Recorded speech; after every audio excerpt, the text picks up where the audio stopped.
All right. Thank you much, Mary. For me, it's a pleasure to be here. It's a great presentation about Brazil. We're going to talk a little bit about overview about the country, and then we're going to dig in a little bit about agriculture, opportunities and challenges. Then we're going to move about the dairy, discuss a little bit about the dairy industry, and finally showing some data about the biggest dairy farms, the 100 biggest dairy farms in Brazil, what they do. Because one thing you're going to see in this presentation is that it's a very well structured commodity in milk production in Brazil, where few producers is responsible for a lot of milk, and a lot of producers are responsible for not much milk. So basically, we see and show for you guys a traditional dairy producer in Brazil that still did not have the opportunity to apply all the technologies, all the knowledge that is available, and increase their productivity, use the right animals, fight heat stress, and make more money. And the professional producers, these guys, they know what they're doing. They are present in Brazil.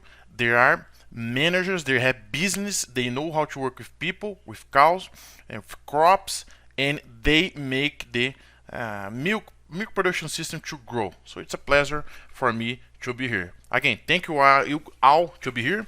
And let's start a little bit of the outline. Before we move to the outline, I'd like to always thank people that helped me. Professor Marcos Neves Pereira from UFLA. He was my guru while I went to vet school. He provided some data for this presentation, so thank you so much. USDA, I try to get as much data as fresh as possible.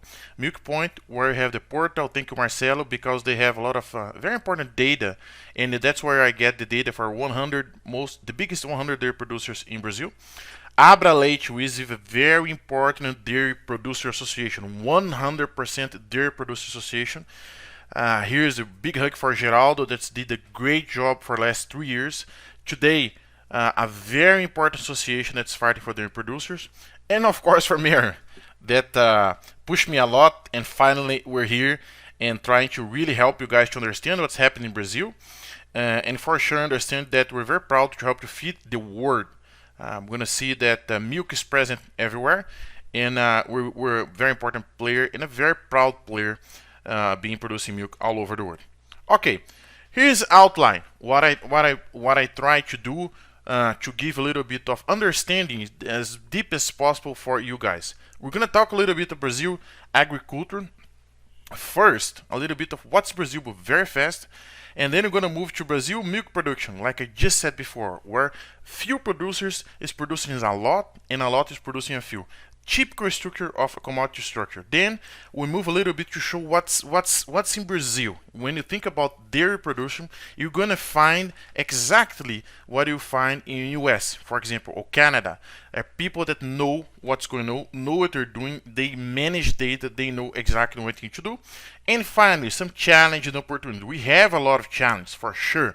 We're going to discuss heat stress, we're going to discuss our flint corn, we're going to discuss some politics that's important because it changed the world and changed our country, and so forth. However, where you have challenge, you always have opportunities. There's lots of opportunity to produce milk in Brazil. Okay?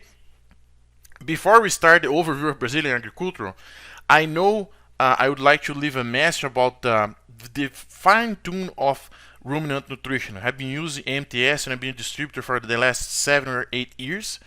We have been helping a lot of nutritionists to fine-tune and work with metabolizable protein, metabolizable energy, amino acid balance, all the minerals, whatever is absorbable, all the effective fiber, fermentable starch, everything that is available in the world. And Tom, Chilukin, and the whole team has been helping us. So when you think about nutrition in Brazil, we try to do the same as the whole world. Okay, so we try to describe the environment well. Here we have a big challenge with heat stress. We try to describe the animal as well. We know that milk production related with solids, fat and protein, is responsible for half of the energy of the animal, that energy of lactation, and the weight of the animal. Remember when Tom came here last time, which he needs to come back again, and we're missing him. He showed distribution in a pan of the weight of the animal. So these variables, milk production, solids, and weight of the animal, they impact a lot of the software, of the system, the CPS model. In fact, milk production, impact almost all the variables in the model. And of course, to do analysis. So we try to follow to be as good as the best nutritionists in the world. Analyze the forage, the pasture, the baleage, the hay, the corn, silage, whatever.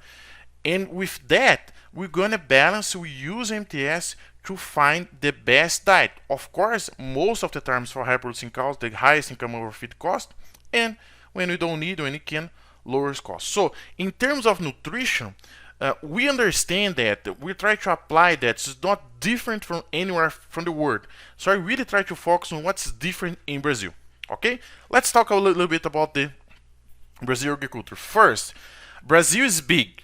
It's a big country. So you can see that almost fit most of the countries from Europe, Spain, French, German, Portugal, and so forth. Has a lot of space. How was Brazil colonized?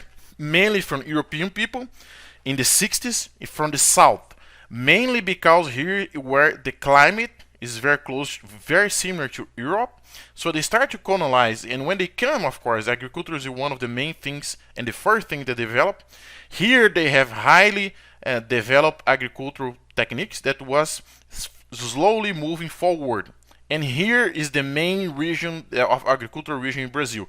And most of these people that are here, they came from here. They have sons and grandfathers and granddads and fathers and so forth that was born here. Okay, very important, because now you understand one thing.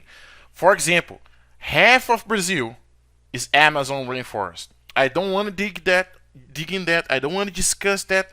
But we have data from NASA showing that the deforestation and burn and everything from Amazon rainforest, it reduced it in the last year. We are not trying to touch that, but it's very hard because it's very big. It's just as big, it's bigger than the challenge that Mexico and United States have with their borders. It's very, very big. So to control that, to avoid fires and so forth, is not easy, but we're trying our best. There is no grain. Very, very, very few grain, meat, milk being produced here. Most of our agricultural products are produced in Cerrado region. Here, whereas actually I am right here, right now, is where a place of Brazil where it gets flooded. Once a year we have to move the cows and all the animals. Here is very, very dry. Is most of the beaches, most of the beautiful beaches in the world are here. It's very, very dry. The government is trying to push some water up and get some desalination water to help agriculture to grow here. Now here you have the Atlantic forest, but the industries and the processing of all the commodities, it will happen here. And now you're gonna see the Pampa and still a lot of Atlantic forest where you still have very strong agricultural production, but we also have a lot of industry present here. This, if you want to take a little bit of take home in the first third of the presentation, this is a very good chart that was produced with data from all over the world. One thing that's important, if you look first, if you see, take a look on Brazil, see this 100% of the area, you're gonna see that 1/4 of the area is for pasture. Only 1/4. For crops, and here I have all the crops: corn, soybean, coffee, you name it, 7%. And that's going to be important because you can see also sugarcane, 1%, and half for ethanol. That's very important because Brazil is a big player on these commodities. It's only using 1% of the area. So it has a great opportunity to grow, and that's good for the world because these are areas that are agricultural areas that you can plant, they grow, they have a very soil, the soil is very fertile and it's rain. However, it's a country that preserves over 60% of the area. It's not touched. You're going to see that 24% of a conservation unit, 16% to protect areas, and 25% in native areas. So one thing about Brazil, we still have a lot of space in area that we can plant that we did not plant.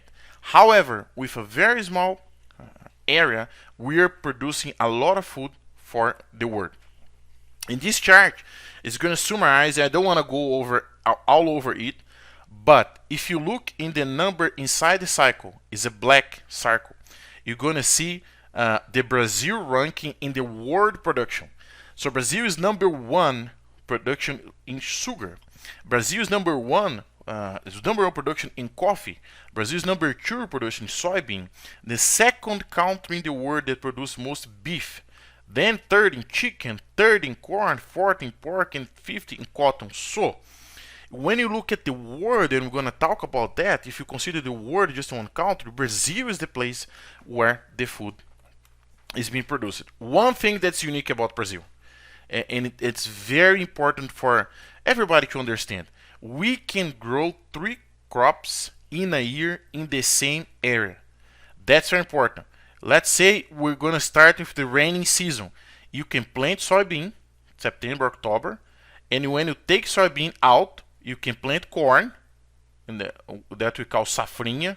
We still have some rain, but not much rain as we have for the soybean. So soybean was just took out of the land, and then we plant corn, and then we take the corn out for grain or silage, whatever you want, and you plant wheat in the middle during the winter. So in the same area, in the same year, you have 3 crops. This is very common. You're going to be harvest one culture, for example soybean, and few meters behind you're going to be planting corn, or vice versa. Very important. We use no tillage system for a long time. So it's if you see here straw that's left in the field after we harvest soybean, we will plant right there. We don't do any tillage after that. So it's fast, is important, hold more water, and a lot of other things. And after you take this corn, you can plant wheat. And this wheat can be used for mainly for grain. But if you want, you can do billage, you can do forage. You want to do whatever you want to do. One of the important things is how fast agricultural commodity grow in Brazil. Taking a look, for example, looking at Brazil with this blue line, United States and Australia, in terms of beef cattle evolution from 2000 to 2015. See, the rate of growth is very, very big. Why? Because there is a market for that. When the producers see an opportunity to grow, like I'm going to show for you guys in top 100 producers, they will invest. They will apply money, depending on the politic system. Now it's more stable, but it was not stable. But showing a great opportunity here to grow. If you talk about the 10 biggest large meat industries in the world, you're going to see the number 1 is Brazilian, JBS, the number 4 is Brazilian, BRF, and the number 7 is Brazilian, Marfrig. So we have 3 of the top 10 beef industries, processors in the world. That meaning that there's a lot of meat being produced here. What's the overview of this part? Because that's not the focus of the presentation, but you need this background to understand what I'm going to tell later. Brazil is big, has a lot of land, and it's still a lot of land that's available to agriculture. So we can still plant and grow commodities there. Brazil is a big player in most of the commodities. The use of land is becoming more and more efficient. All the technology that you see in the world is available to Brazilian farms. We can do 3 crops in a year. That's very interesting. You can plant 3 times in the same place. And one thing that a farm in Brazil knows, they need to preserve a certain area on their farm. They cannot plant on 100% of the farm. And that includes a place where it's called Amazon, where it's almost untouchable. We don't plant there, we don't mess with there. It's an area that we understand that needs to be preserved. Milk production. Then we start digging a little bit more about what's the topic of this presentation. Just like I said, is a system where few very professional producers will produce a lot, and a lot of them still need the help, the education, the investment a little bit to get better, to get bigger, and that's what we try to do with education. So now that you understand the Brazilian map, you're going to see that the milk in Brazil is in the central region down. Okay, central region down. Mainly in the southeast region. For example, Minas Gerais It's where almost half of the milk is produced. Minas Gerais would consider Wisconsin, United States. Almost like Wisconsin. Everything is about milk. It's a very important place, state, where the milk is being produced. And the south of Brazil is where the milk is growing a lot, is growing fast. For a lot of reasons that we can talk later. So when you talk about Minas Gerais, it's a state that is traditional in terms of milk production, cheese, yogurts, and all the byproducts that you can see.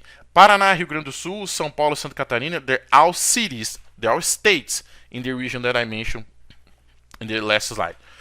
One thing about Brazil, and important in some countries in the world, but it's also very important and present in Brazil, is seasonality.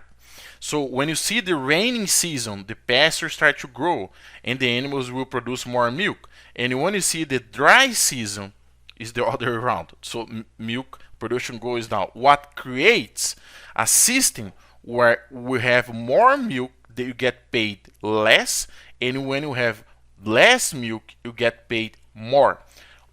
That's the usual system. So right now that we are in April, it's in the end of the rainy season. So the tendency is for the milk price to start increase a little bit. But this year and the last year, because of COVID-19, is very, very outlier. It's out of the main trend here. Because of the corn price, because of soybean price, everything is different. But due to seasonality, the structure of the milk price in Brazil, I just showed to you. Alright, let's start talking a little bit of things that we like. What kind of breeds that are used in Brazil? Mainly Holstein. Okay, you can see the Holstein is the number one, and a crossbred between the Gyr, that's a Bos Indicus, with Holstein, that's a Bos Tauro that we call Girolando, and I'm gonna show you guys what kind of semen the Brazilian dairy producers buy. You can see in the blue bar right here, mainly Holstein. Okay, and the Holstein come from US, Canada, and Netherlands. Of course, we buy some Jersey semen too, but Jersey is not very important breed in Brazil. Talk about dairy producers or plant producers. You can see we have a lot of them. There's a lot of investment going on here, a lot of new products being developed, but it's dominated by 3 or 4 of them, and that has a very important structure on the price of milk. I don't want to discuss about that here, but if that was more, we have more industry here taking a little bit bigger slice of this pizza, the price of milk would be easier to handle. Okay. One day that I just got from the USDA the last week is that the number of heads of animals that are being milked in Brazil, they consider 16 million heads. But when you make a project and want to see how much product can sell in Brazil, you usually talk to 2 million heads. So if you want to bring products to Brazil to sell to the dairy cows, the base number is 2 million, maybe 3 million, 2 million and a half. 16 million are going to be a lot of cows that are not specialized. One thing, and I apologize, some of the slides are still in Portuguese. I tried to get the best that I could and still keep them fresh. Here is the percentage of the farms in US that happened in 2012, and how much milk they produce. So 6% of the farm produce more than half of the milk. 6% of the farm produce more than half of the milk. And we told and we knew that was going to happen in Brazil, and did. Now, the newer data would show this number even lower. 16% of the farms in Brazil produce more than half of the milk. These are the specialized guys. More than 1,000, for sure, more than 1,000 liters per day. For sure, more than 1,000 liters per day. So you can see all kinds of products for whoever likes milk, all kinds of milk. Milk with A2, now it's a different protein for people that has a challenge. Chocolate milk, not chocolate milk, cheese, all kinds of cheese, anything you want. You can go to the market, you can walk, you can see cities and travel, and you're going to see all kinds of things coming from milk, yogurt, all over. And one thing that's important, and I'm going to explain to you guys, how we get paid by milk, mainly by volume. Okay, we don't get paid by solids, but we get discount a lot by quality. So here is bacterium count. The greater bacterium count, the less you get per kilo or liter. Here's somatic cell count. Of course, you get discounted. We try to pass a lot to have a minimum amount and move forward, but we still have a lot to do. And here is the bonus that you can get for protein and fat. However, there's only one milk processor. What I'm trying to show for you guys is that most of the farmers in Brazil, they just get paid by volume. There's a minimum amount of fat, there's a minimum amount of protein, but this system is not applied. It's very good that we have some milk processor that apply this system. So what's the take home about that? First, every city in Brazil has at least one dairy producer. It's common to see milk producers everywhere in Brazil. There are two main breeds, Holstein and the crossbred, that you're going to see a lot in Brazil. We have a milk price seasonality that's going to happen every year for a lot of reasons. It's kind of getting better because of the compost barn, but there's still a seasonality. And there is still a price system that mainly on volume, not still on solids. And then I had the opportunity to wait a little bit for this presentation because I wanted the data from the top 100 dairy producers to be released, and it was released just about last week. So I would like to thank Marcelo Pereira, is the owner of this website, Milk Point, and they do a great job every year. They get a bunch of data. You're going to see, I'm going to present for you guys this data, and they get data from the 100 biggest dairy producers in Brazil.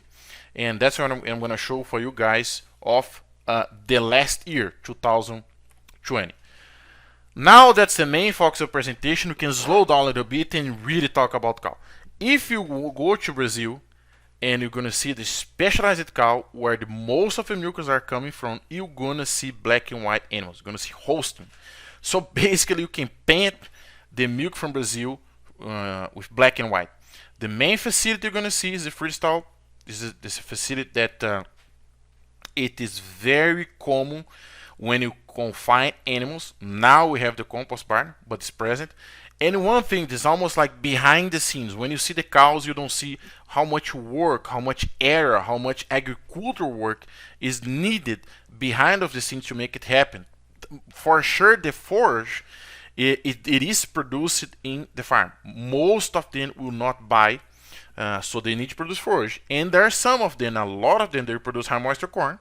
Not very common to produce their own soybean. They'll buy in the market. So it's a lot of things happen behind the scenes for this milk to be produced. In terms of technology, everything that you see in the world, robots, milk system, extractor, anything, everything, it's available and is in use for Brazilian dairy farms. One thing that I would like to slow down a little bit. These are the 50 or the 40th biggest dairy farms in Brazil. That's fresh. That's from last year. The biggest one is Fazenda Colorado. This farm today is producing 80,000 liters of milk per day.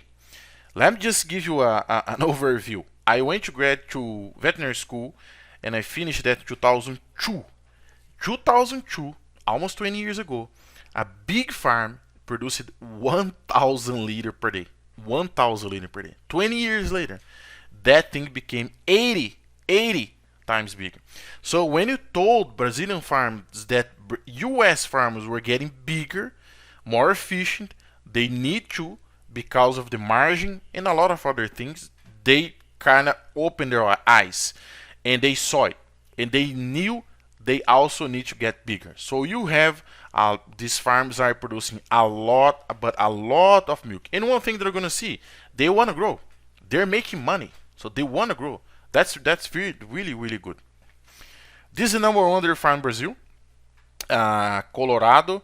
It's for the heifer, for the grow, it's an open freestyle, and for the animals you're going to see is a tunnel ventilation with a carousel. So just 80,000 liters per day. Grazing is present in Brazil. Actually, is the most common way to get cows to produce milk is grazing, because it's easier. You just lead the animals there and give some concentrate, they produce milk. However, in the 100 biggest dairy producers in Brazil, it's not very important. Okay, traditionally is very important. You're gonna see a lot of grazing cows in Brazil, but in the volume, you're gonna see that the volume, a big chunk of that is gonna come from animals that are confined, mainly on freestall and compost farm. That's the thing that's interesting. If you get the milk production for these top 100 dairy farms, year by year, they are growing. And that's good. It's making me happy to see, because they're growing, they're making money, they want to invest, they generate jobs, they produce one of the most important food in the world. That's milk. Milk is used in a bunch of products. So very good. Technology, it's available. Robots, carousel, you name it, whatever. One thing that become more in the recent years, due to some challenge with our energy system that's still not very good, it's solar energy. So a lot of farms are using solar panels to help to generate a bunch of their energy. Also biogas. Biogas is being used a lot. And that's the thing that's important. Well, when you look at the top 100 growth compared to the average or the total production, they're growing more. Why? Well, because they have better management, because they study, they apply better technique, they do use software to balance diet. A lot of them actually use AMTS. They pay attention, they do have a good crop, they know about people, they buy well, they sell well. That's a big thing in Brazil, and I think all over the world. The more you produce, you get a bonus. So to be good in anything, it pays back. You can see that they are growing. Here's Girolando. Is a crossbred between a Holstein and a Gur. This animal, this breed, you're gonna see that a lot in Brazil. Usually the mom is a Gur, okay, is a Bos Indicus, and the seeming, most of it is seeming, is Holstein. So you make this F1. This is F1. They're very good animals, okay? And why they are used a lot, why they grow a lot in Brazil? Because you can leave them and they graze and they produce milk in almost any kind of situation. Good animals can be docile animals, and it's important in our structure of milk production in Brazil today. It is present in the top 100, but the most common breed is still black and white Holstein. Just like I said, if you visit the big dairy farms in Brazil, it's just like you're walking in Canada or in a freestyle in the United States. It's just like exactly like I said at the beginning of the presentation. We look for the same things. Like I did an analogy about the effective fiber, metabolized protein, and amino acid. Here's the same. They know the space, bunk space, light, feed management, how many times, and so forth. So it's very similar to what you see in US. Carousel, robots, very worried about heat stress. It's all present here in Brazil. Here's again the #1 dairy farm. It's Colorado. It's a tunnel ventilation, and in the end they have a carousel. This farm, you can see the name of the milk here, the brand of the milk. They produce their own milk. And it's very good milk. We're very proud that they have very good milk in Brazil, and they sell for a lot of places in Brazil. So they're growing a lot and make me happy to see. Now, there's a difference between the average daily milk production by region. If you look, for example, in the northeast, where the beaches are, where they don't have a lot of rain, if they have a chance, they can make a crop per year.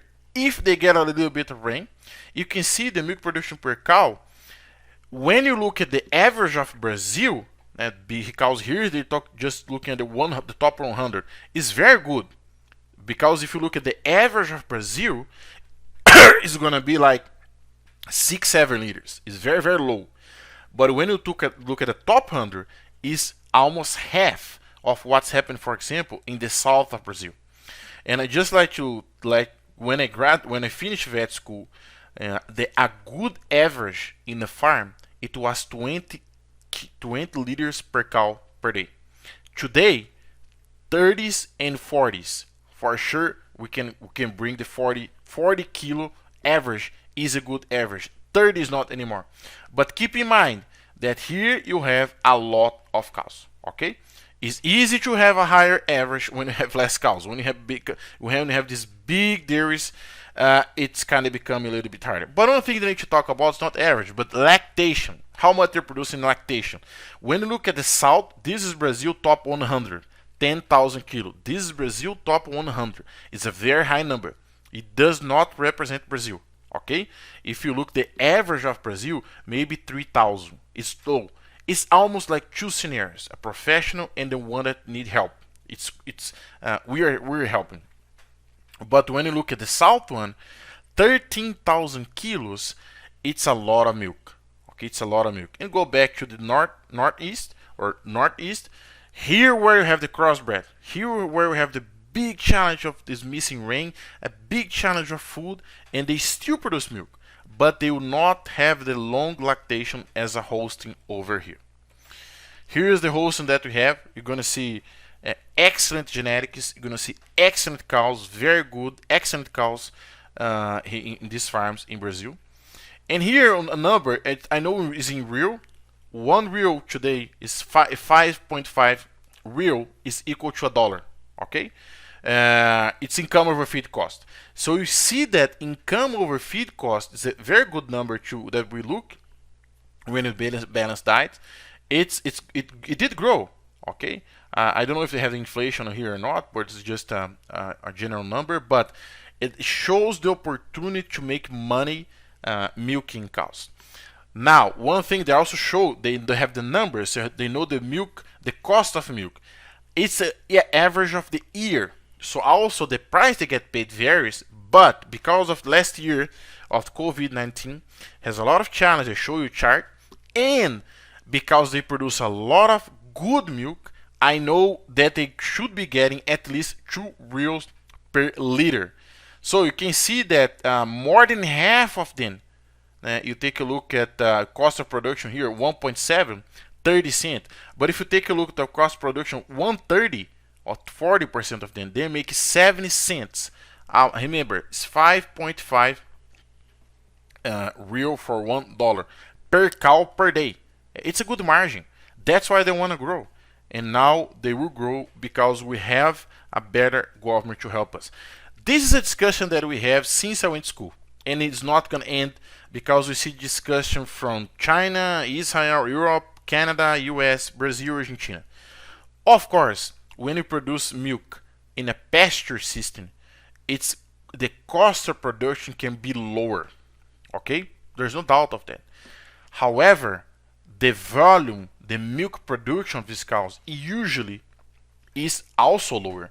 So whatever you leave as a profit in general, and I don't want to say what's right, what's wrong, but in general is lower than if you confine these animals in a freestyle, in a compost barn that increase the cost of production, but you also increase the production.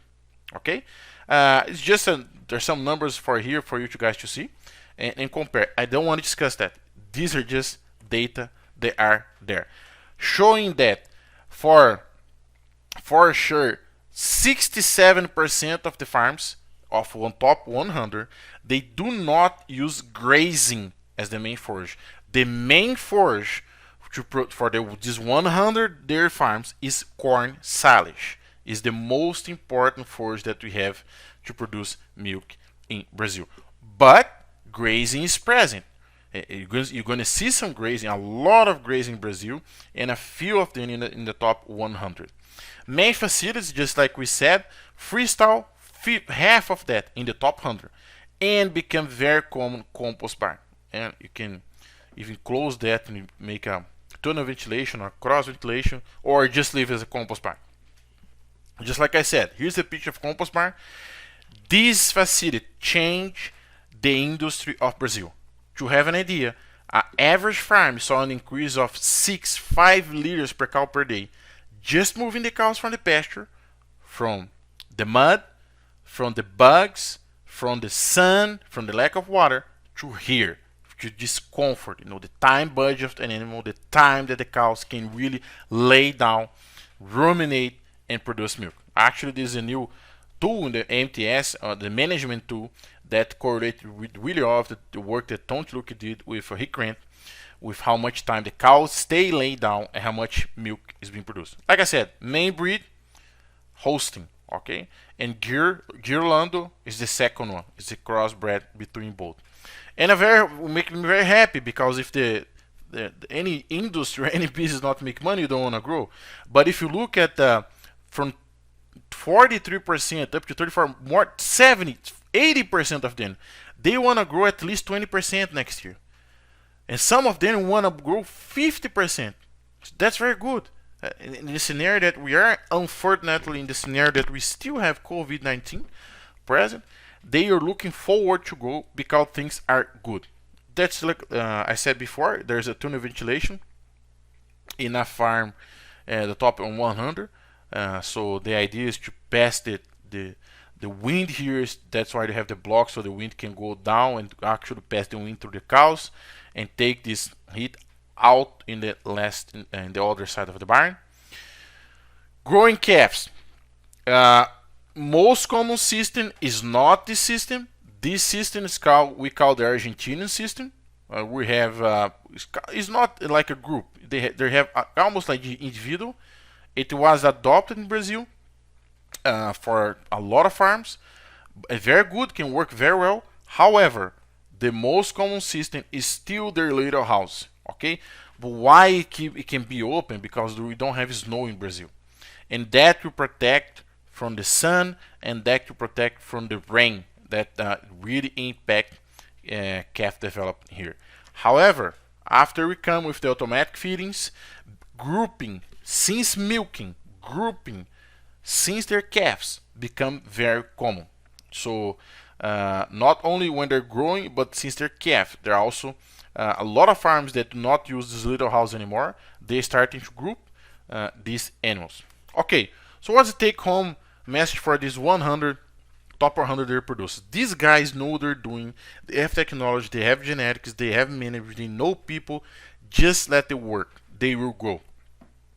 Another thing that we saw is that freestyle and compost barn are where the milk is being produced. It's not grazing. They're confined animal with corn silage the main source of forage. All the technology that's present in the world, it is available to them. And one thing that makes me really happy is that it makes them money to produce milk. That's a very important food. Very good, because they will grow. Okay, and almost to finish here, what are some challenges and opportunities to produce milk in Brazil? Of course, every challenge gives you an opportunity, and I think I need to finish that showing that it's really not easy to have a business in Brazil. Any business, because of their government. The history of our government is to tax us a lot, and we don't know what's going to happen. All of a sudden there is a new law, all of a sudden there is somebody asking for a new stamp, and things change really fast. So it's not easy to have a business in Brazil, not only producing milk, but you have a supermarket, you have anything. It's hard. Okay, we are under a lot of tax situation, and we're gonna show you that it changed a lot, because in the last 13 years, and there's data all over showing that there's a party in Brazil that's called PT, and if you look at the translations, the Works Party is the left party that is considered the most corrupt time. They stole the most amount of money since the history of capitalism in the world. Think about that. They stole a lot of money. If they continue in the power, but we change, unfortunately, and it was really sad for me to say that, Brazil would be in the way to become a Venezuela, and maybe a Cuba, or maybe a North Korea. Unfortunately, that's what's happening for our really good friends, Argentina, that did have the opportunity or the chance to change their government, to be an honest government, because we will be very happy to pay tax if this money come back to us. That is very important. There's a money up there. One big challenge, I think, with any commodity, but specifically for milk, is import and export.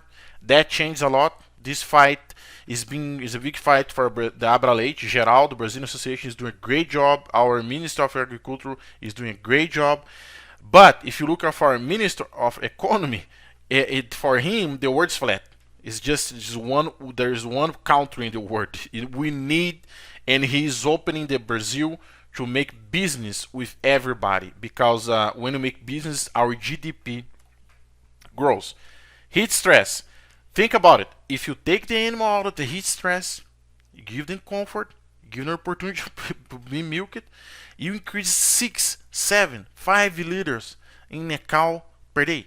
There is no technology, there is no mineral, there is no additive, there is no anything that you can do to increase that much milk production. So heat stress is a big challenge to produce milk in Brazil. Our cows produce a lot of milk, but we learn it. And that changed the structure, that changed the pricing, and that changed the seasonality a little bit, because during the hot season we would have a great amount of milk being produced, but now it's even greater. So we have a surplus of milk that we need to understand what to do. And that's why a lot of these farms are trying to do their own milk, they're trying to dry milk, they're trying to work around. But that's good, because a lot of milk that's been producing due to the fight with heat stress. Corn is our main source of starch, period. Coming from corn silage or coming from corn grain. However, our corn is flint. It has more prolamine. The digestibility is way lower than the corn in US. Okay, that's why it gives you less nutrient or less starch being absorbed, less fermentable starch. It's harder to produce milk, because the same amount of corn silage will not produce the same amount of milk in US and in Brazil, because we have a really tough time breaking that prolamine structure and make that available to the rumen. Time in silo, the time that this feed stay in silo, either corn silage or the high moisture corn, helps a lot break this prolamine and increase the 7-hour starch digestibility from 50% to 70%. I got some data from Ferrareto showing that. I did not want to go deep on that, but one of the technologies that help us is the time that they stay inside a silo. Opportunities. Now, and a big right, a guy that's in terms of politics in the right side, we have a guy that's honest. He put his team to work together for Brazil, and is really helping Brazil. So we're really proud. One of the first time in my life that I'm proud to have a Brazilian flag and to sing our song, because now things are. That's why even with the COVID-19 scenario, a lot of these milk producers, they want to invest more, because they know that now the government is good, the government is going to help, and that's just like a background to grow your business. Another thing, land is not a problem. We use 70% of the land in Brazil to grow our crops. So we have a lot of space of land that can be agricultural. It's not land that's just rocks or you cannot plant anything. Most of it, 95% of it, you can plant things there. So it's not a problem. Commodity is not a problem, because we produce a lot of corn. We produce a lot of soybean. However, the challenge is that the world buy from us. And even if it's produced here, we sell outside of Brazil. And one thing, whoever had the opportunity to read that book, The World is Flat, he said right there that if the world was one country, China would be where the things would be produced, US would be the brain, and Brazil would be where the food is being produced. And that's reality. I think this book has like 10 years. I was still in grad school in the United States at 10 years, and that's real. You see, the most 90, 80, 85, 90% of technology is being produced in Silicon Valley, United States. Almost everything that you think about in your life is being produced in China, and the food is where it can be produced and where it can still grow, because we can still explore productivity that can grow a lot. Our numbers are not the best when you compare to Israel, when you compare to Canada, when you compare to US, the lactation, a lot of things, days in milk and stuff for that. So the food, it is being produced here.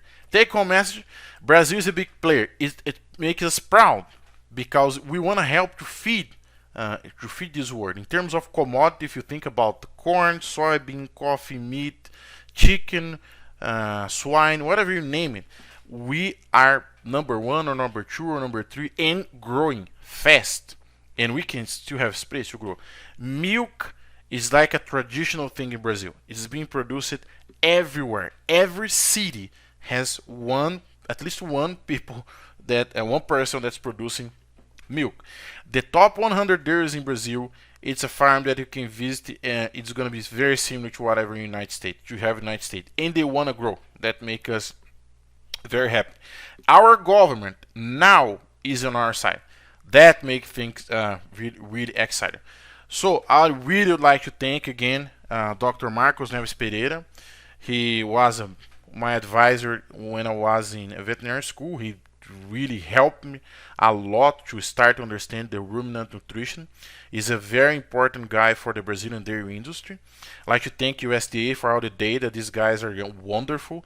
Milk Point for providing the data for top 100 dairy producers. They have a lot of good data there. So Marcelo, thank you. One association, that's Abraleite, that's only producers, milk producers. Only milk producers can participate. There's nobody from the industry. Now they have 3, 4, at most 4 years, and there is association with more numbers in Brazil. Number 1 or number 2? I don't remember. Geraldo, it is the president, and he stays in Brasilia, the capital. Our capital is over there. So he's fighting to import. He's fighting to get stamps from cheese. He's fighting to decrease the taxes to import new technologies. This association is very important for the Brazilian dairy industry. And of course, Marion helped me almost on a daily basis. We start a course, AMTS course in Brazil. It's doing very well. She's helped me a lot. People are learning and understanding how to use AMTS, and they get a couple months free to use the software. And the idea is they learn and they apply and they make this productivity of these farms to grow, because everybody will make money. So thank you, Mary, so much. And of course, all the AMTS team. You've been with them for the last 10 years, 9 years, and to me, it's been I'm very proud to be a part of the team. Well, I hope I help you in these 50 minutes to understand a little bit about Brazil, to understand a little bit about the agricultural part. Brazil is a big farm. Brazil is a big farm, period. To understand how much and how is milk being produced, the big chunk of that you can plant back black and white is come from confinement and people that understand about management, people, cow, and environment, because they know how to fight heat stress. Okay? With that, I'd like to thank you all. Have an excellent day, and I'll be here to try to answer some questions. Thank you.